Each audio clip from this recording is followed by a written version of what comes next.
As a Christian, I have been walking the faith all my life, enduring hardship and trials, living one day at a time, and not knowing what tomorrow brings.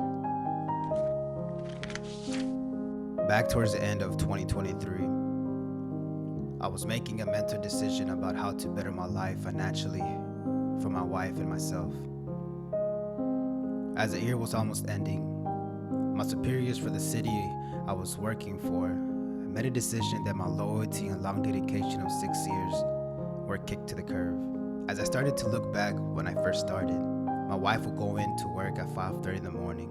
We only had one vehicle at the time. I had to wake up, dress for work, and drive her to her workplace.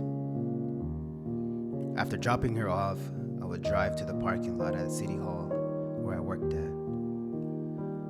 I would switch over to the back seat of my truck, set my alarm at 7:40, and fall asleep. I did that for 4 years and a half, and that's when my employment provided me an employee vehicle to provide better service to my community. I wasn't an employee who never complained about work or the time of hour to wake up or work during challenging weather conditions as far as emergencies within my employment. I never said no to my superiors.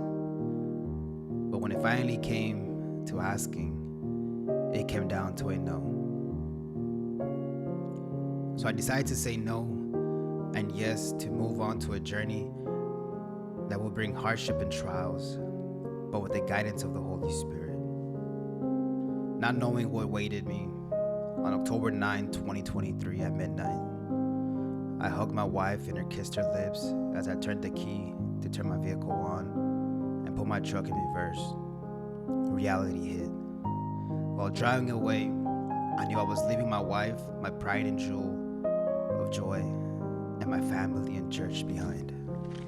The only way that I was able to go through those obstacles and trials while me working away from home for the first time, and I had my wife, my family, my church praying for me, and just for God to give me that strength and courage to continue doing His work while me still being away from home. And there was nothing more to ask.